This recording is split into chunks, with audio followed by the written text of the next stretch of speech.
Tracks. Let's talk music. Hi everybody and welcome to the channel. Now if you love jazz and you love guitars, I've got a real treat for you today. I'm speaking to the fantastic guitarist Pesia Walia. Now if you don't know Pritesh, trust me, you're going to want to. He's amazing. He takes modern innovation and classic jazz traditions and puts them together and is making serious waves in the jazz world. In this interview, we dive into his unique approach to the jazz guitar, his biggest inspiration, and what it takes to master the art of improvisation. Also, if you're a musician, he's got some great tips for you as well coming up. So sit back, relax, and don't forget to subscribe to the channel for more, and I'll see you on the next one. Love and peace. When you were growing up, were your parents into music? Were they music lovers? They were music enthusiasts, for sure. They would listen to music, but most of the music they were listening to was all Indian classical or Indian film music, you know. So nothing that I'm playing right now, and even till date, whatever that I do come out with music with, they're always like, "What? They appreciate it, but they're always like, "What is this?" They're very nice. They're always trying to ask me, "How do we get into this? How do we start appreciating this music?" You know. But they were into mostly Indian classical and Bollywood music, which is what they're still into, you know. If you grow up in India, that's kind of if you're not a musician, that's kind of, and then you appreciate music, that's kind of where your music will lie, you know, film music. Yeah. You know. So Yeah. what was it about sort of, what album first turned your head? Obviously, if you got even all this classical stuff and soundtrack, what album was it that made you go, actually, this is what I'm going to look at? Yeah, I don't know if it was an album, because, you know, I feel like, especially since jazz is what I play, you know, it wasn't a specific album, because I remember my first introduction to jazz, I was like, what is this going on? What is going on? This doesn't make any sense, you know. I wasn't able to make any sense of it, you know. It just sounded like a lot of people talking at the same time, and I was like, this is too much, you know. But the thing is, like, I had to kind of also be okay with, there was a deeper meaning behind it, and which is something that I've appreciated over the years, which is like, you have to be okay with not knowing something. That makes you appreciate it, you know. One of the reasons where people shy away from jazz is because they get scared of not being able to understand or decode it, you know, make sense out of it. And then they're like, I don't like it, you know, rather than try and appreciate something that they can find in it. It's generally people that they're scared of is what they don't like to listen to, you know. And that was me too, you know, when I first listened to jazz. Yeah, so it didn't really make sense. But then I started to kind of go into more, I was more into rock players and guitar players, and as like people like John Scofield, Mike Stern, you know, very known rock guitar players, and once I started to look into their stuff, they were still playing their rock and roll kind of music with jazz influence, you know. And that's where my mind started to drift a little bit, because I was like, there was something to grasp still, something that makes sense to me, and things that didn't, you know. Yeah. And it was the fact that how they combined both of them. So I think for me, like, musicians like John Scofield, Pat Metheny, Mike Stern, these guys that had like this crossover between rock and jazz is kind of where I found myself to start enjoying this, you know. um I believe it was like a John Scofield like record that a go-go is the one that I listened to, and I was like, this is so cool, you know. This is he's playing over a vamp, but I have no idea what he's playing, you know. It's not the stuff that I learned on my guitar, you know. And then I started to realize that it's like him coming from playing with like Miles Davis and playing with all these other really jazz great players, he has this really huge jazz vocabulary, which is just, he's just playing that in like a rock blues context, you know. So once I started to learn what that is, and I go back to the roots of where it came from, then it started to make sense, you know. Yeah. But initially, if you throw like a Love Supreme John Coltrane at someone's face, they're just gonna be like, "Stop it! This is noise," you know. So it took me a while to appreciate it. Yeah, I think there's like you say there's many levels of jazz, and I think a lot of jazz was humorized too much, where you would see footage of jazz players go or this like on trumpet and crazy, and then you get, once you strip the comedy away, in the sense of like, I think that's why people get that in their mind. That's what it's like because they've seen that on telly somewhere rather than actually heard yeah, it. And then you get your yeah, sort of you get your Louis Armstrong kind of jazz, which is laid back, and Lady in Satin, all that sort of style, which is that yeah, late 50s stuff, which is beautiful stuff.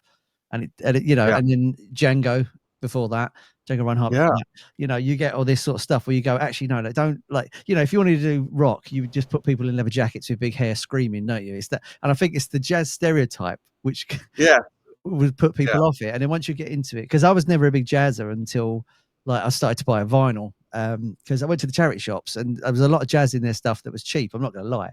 So it's easier to buy right. jazz records. And it's only when you start going into the catalog, you go, hang on a minute, this stuff's really interesting.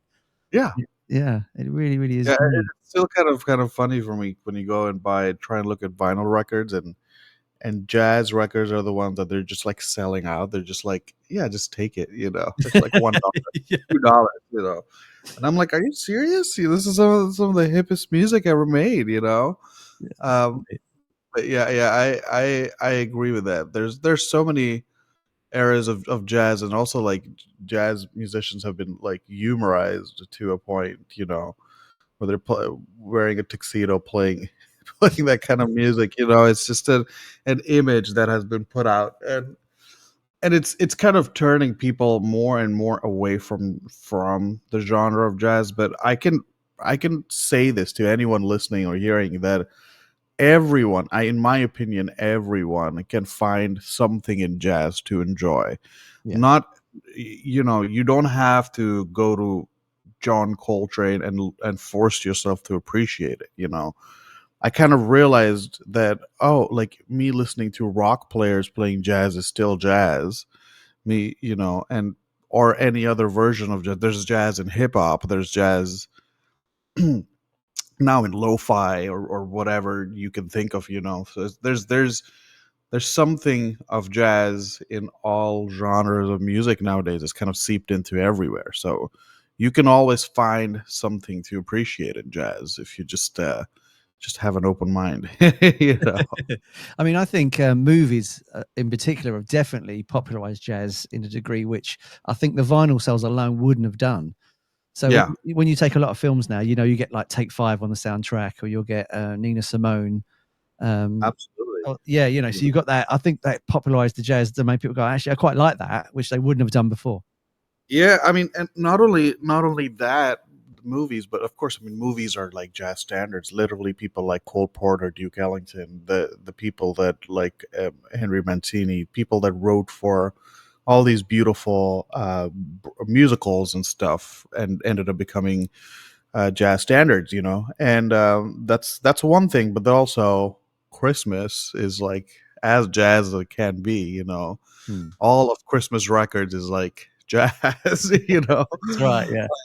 Yeah. So that's one that people don't really understand. Like, I've had people that are not musicians, that I just meet here and there, and they're like, yeah, it's so nice to meet a jazz musician. I just don't know any jazz tunes and stuff like that. And I'm like, I don't think that's true.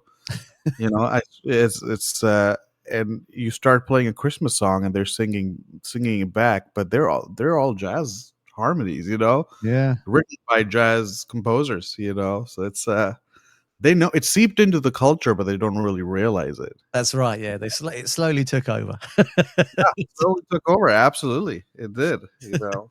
So what was it that first drew you to the guitar? Why a guitar and not a piano or a trumpet in the sort of, because they're the main instruments of the jazz world, aren't they? Why a guitar? Yeah, absolutely. Now that I look back at it, I wish I did it.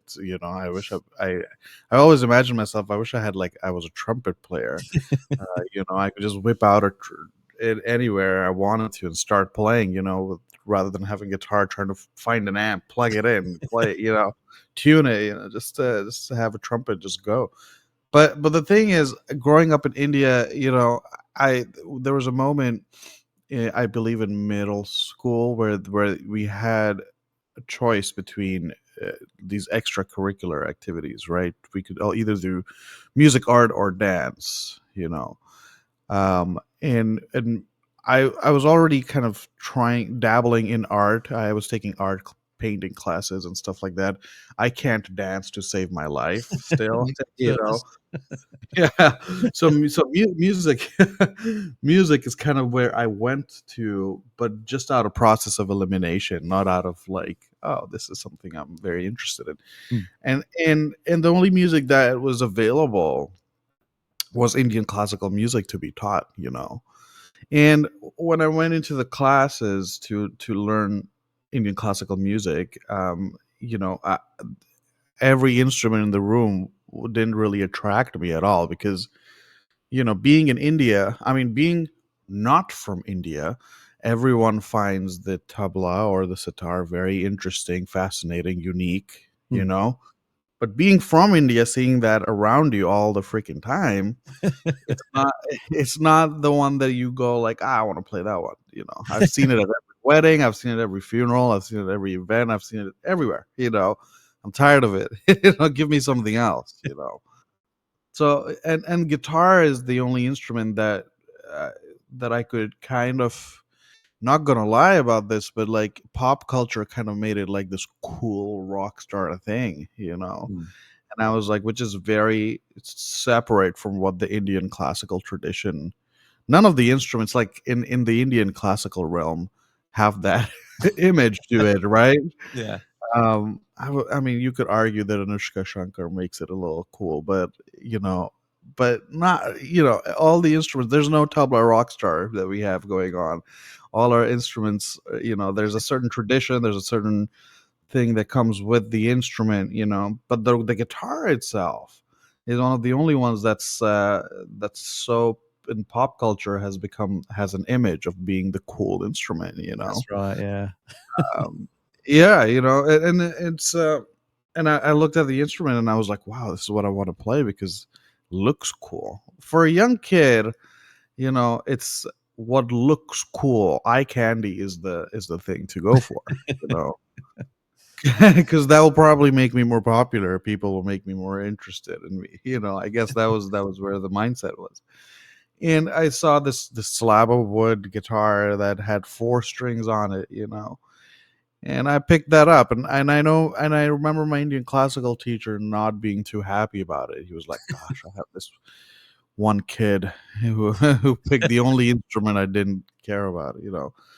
And I picked it up. I forced him to put all the strings on it. And I went home and I tried to learn. I believe a Led Zeppelin tune or something.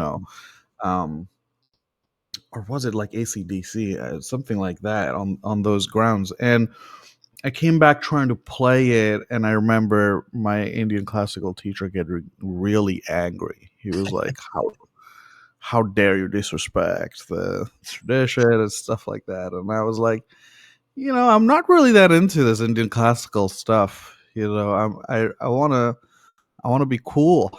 you know and he was like, if this is where your mind is at, don't show up to Wow. class. Wow. Yeah, he was like, don't show up. And I was like, as a kid, I was like, cool. you know for him it was like, oh, I probably wouldn't have to deal with this one kid who's always playing all these rock tunes I don't care about. Let him just do his thing. And I was like, cool.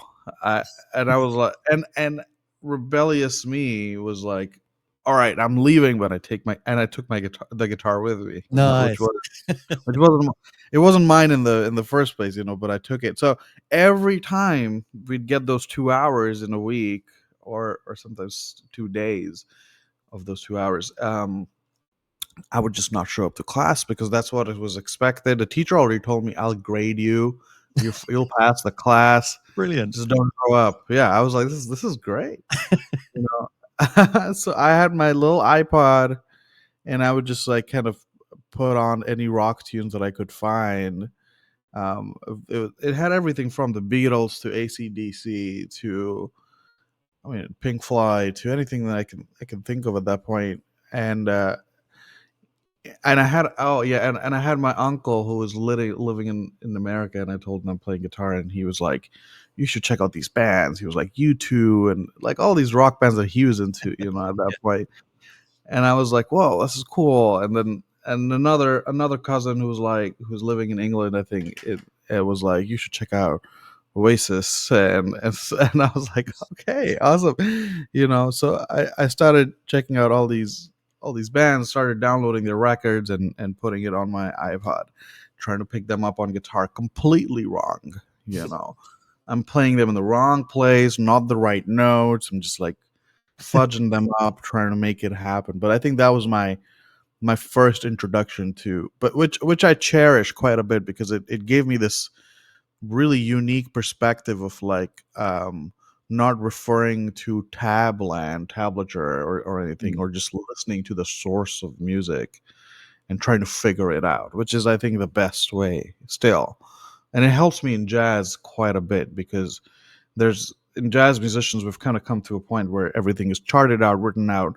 And as much of a proficient reader I am, and you can put music in front of me and I can read it, I still like to go to the source of the music and listen Yeah. to it, and pick it up. And that's a habit. It's not something that musicians just do it. That's something you have to create within yourself. So that's I cherish that.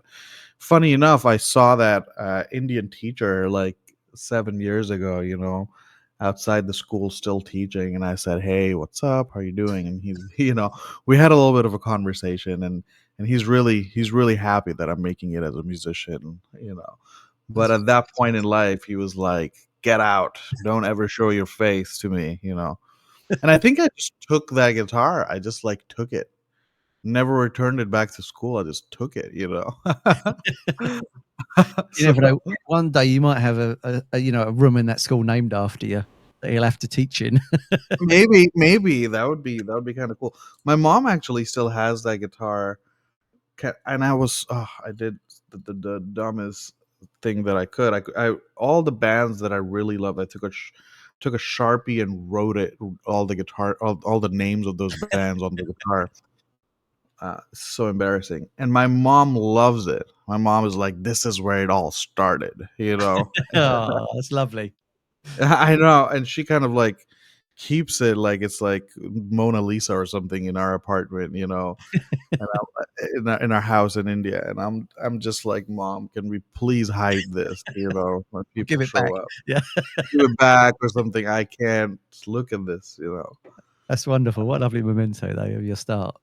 So Yeah. was it when you're sort of working on songs now? Do you sort of, like you said, you learned a lot from rock players and guitar players. Do you sort of rock?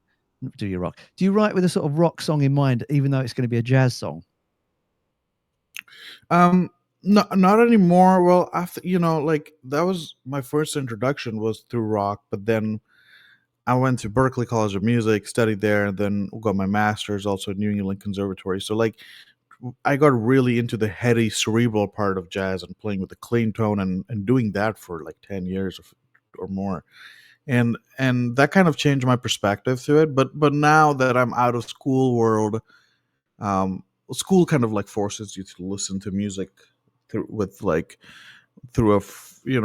it's directed towards only a certain type and class of music. Mm. Anything outside of that is like cool, it's like nice, but like we're focusing on academia here, so there's a certain lens that you have to look at music through.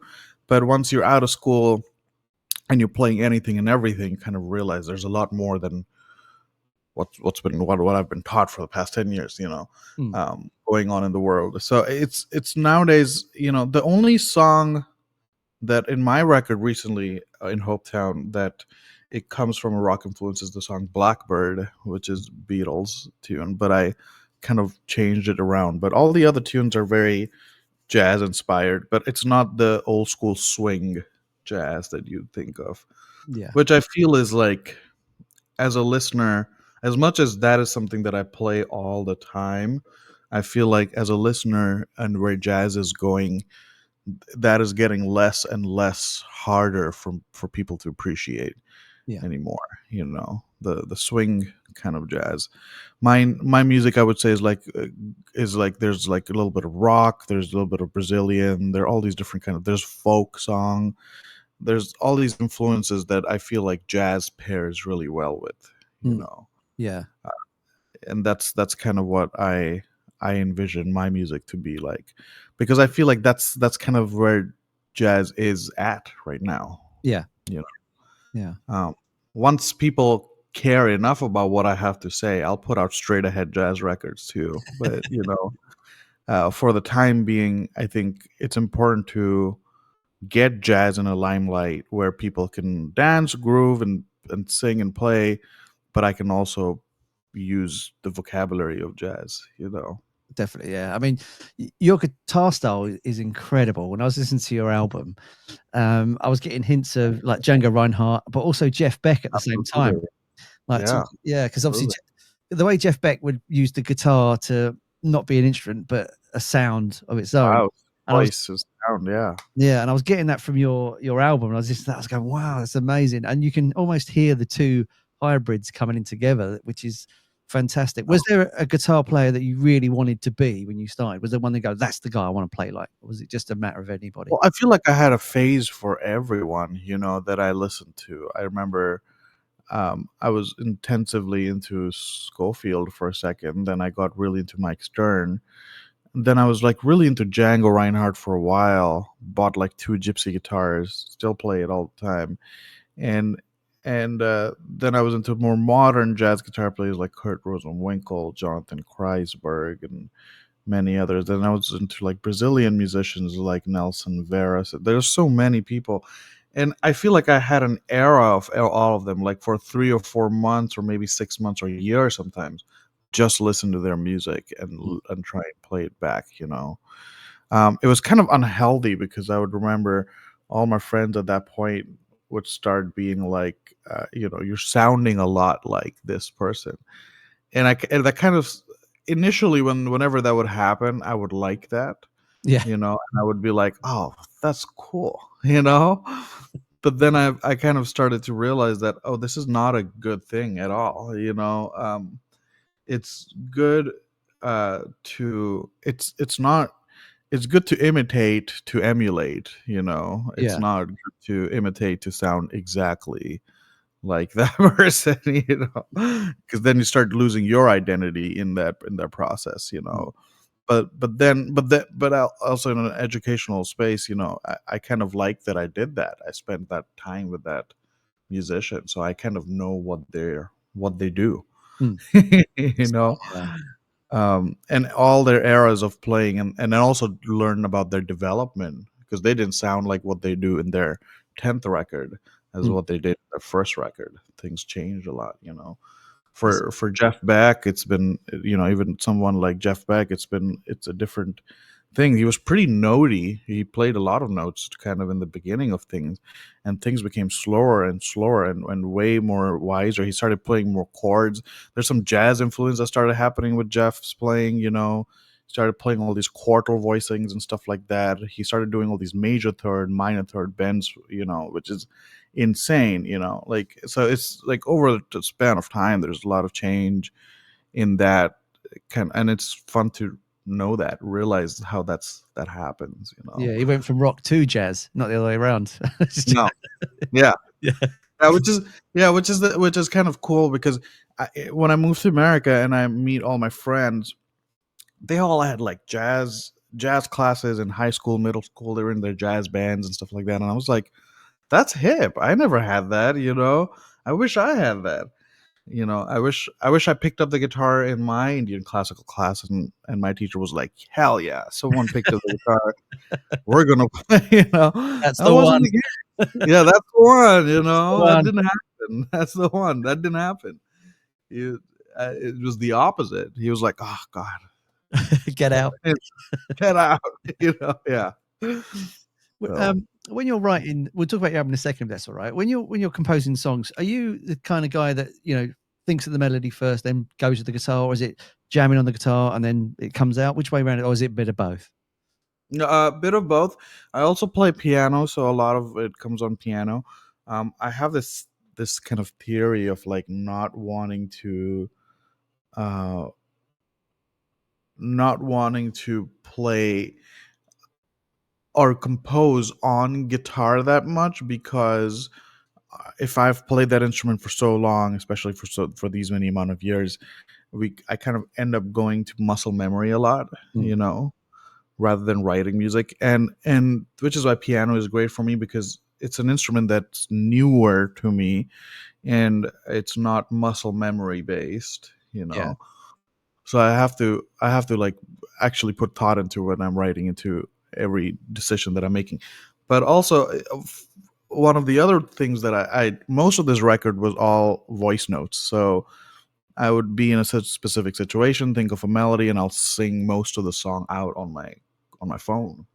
Go home and listen back to it and be like, "Oh, I sang it in B major." I'll change the key and change the key to a guitar friendly key so I can use open strings, or not, whatever it might be, whatever fits, because guitar is very interesting in that way. Certain keys sound great, certain keys are very uncomfortable, Mm. you know and by uncomfortable, it's just like it's weird range on the instrument. So if you're playing it, especially in a trio setting, you want to be able to play chords equally as well as improvise on it. So you want to find the middle ground of a key that encapsulates that. Mm. So for most of this record, I just sang most of the record out on my phone, and went home and was like, "What did I sing? Let's hear it back." Yeah, Is that gonna be the demo extras on the deluxe version of the album? Just the I one. should do that. Just the vocal, right? I should do that. I don't know if anyone wants to hear my voice, but singing, but I should do that. That's not a bad idea, but it's kind of interesting to maybe for some people to want to hear how I sang it and how I changed it to Hmm. fit the instrument. But Interesting. all of it, yeah, yeah. I think that's one of the most organic ways I've found. Even though I've done like study composition so much in like 12 years in school, there's nothing better than coming up with a melody. If an idea comes up, record it somewhere as soon as you can, go home, play it back. Sometimes I do that and I'm like, this is absolute utter crap. This is not going to go anywhere. And sometimes you find gold, and you're like, oh, this is really beautiful. I wouldn't have thought of this. Yeah. Just came to me and I just went with it and I recorded it. Sometimes it could be like something just marinating in your mind because you've been listening to so much music. Hmm. It can just come, things just come. So it's something I just recorded on my phone, and I went home, and especially Hopetown, the main title track of the record, was completely all, even part of solos were like I sang it out. Yeah. Yeah. So, like you were saying there, you just released your first album, Hopetown. When you recorded it, was it in the original style of jazz where you just go in, you get 3 hours, smash everything out and go home? Or did you sort of do a couple of days on it and redo stuff? Or were you trying to keep the aesthetics of the original jazzers? Exactly how you described it. My ideology was like show up, play. um and that's how we did it. So there was a isolated room where I could see the drummer, and the bass player was right in front of me, and we were all in a circle so we can see each other. Hmm. Which is why I didn't go for videos in the studio, because it looked really disturbing how we were standing. We were just like, and where would the videographer be?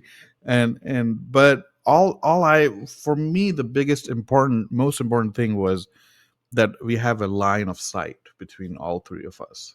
Yeah. You know, because if we don't have that, then half of the energy, vibe, cues, and all the stuff of the music is like out. Because at the end of the day, some of these songs, like a jazz standard, is just like a kind of a melody, right? Hmm. And then it's like improvise on the song. So if it's all basically communication. If we are not on the same page on that, it's just gonna bore the listener, bore us. It's not gonna work. So one thing that I asked the engineer was like, no matter what happens, I need to see a line of sight between all three of us. Yeah. So it was kind of hilarious because we booked a really big studio and most of the studio was unused except for us just being in one corner you That's know, great. around the drummer. Yeah. But it had its perks, at the end of the day, we could go back, listen to it, and be like, wow, this is, we were in the moment. We could, and that was probably because we could see each other, hear each other. So was there like track extensions, if you like, that because you were just jamming with the moment? Did you actually structure it or go, no, let's keep going, we're doing it, like you would do live kind of thing? Yeah, we jammed them all out, and I think eventually I reduced some of them. Um, eh, maybe one or two tunes in the record that I kind of reduced, just so that I also have this understanding that now, I mean, in my opinion, we can all just sit down and pause the internet for the next 20 years, and we have enough music. We Mm. don't need more right now. We could just press pause for 20 years and we have enough music to fill that space. So in my opinion, if I'm putting out jazz, as much as I would want to take a 9-minute guitar solo, I kind of have to find the middle ground where someone has the time and to enjoy that. So I can't make it that long. So Mm. we went in with the thing with like, we're not going to stretch it too far. This record is not about showing off too much. It's so, and they were all on board with that, which is, I feel like, a space where jazz musicians kind of forget that as much as you want to be your artist and be truthful to what you're playing, you're also making this music not only for yourself but for other people. Mm. And you kind of have to find the middle ground of where you are also you, but in a little bit of a smaller, kind of a cherry pie way, where you're not giving the full cake but just a slice of it. And Yeah, then make the live concert the cake, that make that something that's like, whoa, I didn't hear this on the record. yeah. This is where I feel like most jazz musicians kind of forget that you don't have to give it all your 120% give it all out on the record. you It's know fantastic. It's a great record. What I love about it is the way it moves through. It doesn't necessarily move through jazz, but you've got like Virtuoso playing on there from yourself. Then you've got these kind of low moments as well. Then you've got like yeah, you say Blackbird, so you've got an interpretation record on there as well. And yeah, it's you're like I'm not saying it because I'm speaking to you now, but sometimes you can get an album and you go, that's too much. Whereas you've got a yeah. lovely balance where it's like an ocean almost. Takes you through to a beautiful, beautiful album. Really good, mate. Thank you. I really appreciate that. Yeah, it's hard to. I'm still learning to have balance in that kind of land of jazz. Jazz is a very heady, cerebral space for a lot of people. I want to make it accessible, especially, I'm playing a tune like Blackbird, which is Beatles classic, guitar classic. It's kind of a weird thing because I don't play it the way it's played. So I either guitar players are going to hate me or they're going to love me. Either someone's going to be like, "Thank God you're playing it differently," or someone's going to be like, "How dare you not play it the way they wrote it." Both are fine. And for me, it's more important that the Beatles are more put out in the limelight of jazz because they were as jazz as it could be. Yeah, So that's right. Yeah, I mean, Paul McCartney was Paul Ramon, wasn't he? Because he wanted to be a French yeah, jazz singer. Yeah. yeah, So they just yeah, hit to it like exactly, they are with Motown and R&B and all that sort of stuff. It's fantastic. exactly, yeah, So yeah. what's next for you at the minute? Are you touring the album? Is that what you're doing, or are you just doing a lot of Well, I'm promotion? playing a show in about 10 days here at a play in Los Angeles, in a very uh, really established, renowned jazz club called Sam First. I'm playing with my trio, 2 sets on April 13th. And then I have some more shows, trying to plan some shows outside of America as well. Going to do a few shows East and West Coast with the record. But I also have a big band record coming out in Wow. June. Yeah, that features Aaron Parks on piano, Jerry Bergonzi, really famous saxophone player, on saxophone, Godwin Lewis on saxophone. Really, it's like a 30-piece band that's coming out in June. I also have my organ trio band, which we just recorded a record with Bob Shepard, really amazing saxophone player. So a lot of things in the mix. There's a book coming out of all the solos and charts for Hoptown that people can purchase if they like the songs, you know, if they like the solos. I put some of the solos and transcriptions on Instagram and YouTube, and it was kind of a hit. Some people already transcribed some of my solos and put it out on YouTube, Wow. and I was like, this is really cool, you know. So just kind of, I was like, maybe people want to learn it, you know, and if they want to, or support me as an artist. So that book is going to be coming out probably at the end of this month. So You got a lot a going lot on. of things to do. Yeah, It's a busy you know, boy. trying to be, and then working on the next trio record later this year to come out next year. That's You know. fantastic. Are we touring the UK at any point, do you think? I would love to. There are a couple places that I found which are really nice to be at. But logistically, if it works out, I am planning on it in fall of this year. Yeah, later Cool. on. I also have so much family in the UK that I just need to make that visit sometime soon. You You've know, always got a place to stay, yeah. yeah, you know, I just need to make it happen sometime soon. So That's fantastic. absolutely. So I'll put links in the description for your stuff. Where's the best place to find out about you if people just want to find out more about your music? Best place to find out is my website, priteshwaliamusic.com. But also, I think any of my socials, you can find me on Instagram as Pritesh Walia, and on Facebook and all of them. I talk about things very actively on my Instagram for I don't know why, but that's one of the places where I am more active on talking about things that are coming up. But you can find everything on my website, you know. And I always tell people if they have questions, or they're learning the instrument, or some tune that they like, or you know, something that they find fancy, or a show that they want to come out to, reach out to me. I think this is a community that I'm trying to. Jazz is small already, so let's stay close, you know. Fantastic. I'll put links in the description for this stuff anyway. Thanks for joining us today. It's been an absolute pleasure chatting with you. It's been brilliant. Yeah, this was wonderful. Thank you for having me. Hi, I really hope you enjoyed the interview. Thanks so much for checking it out. And don't forget to like and subscribe so you can check out more content on this channel. I'll see you on the next one.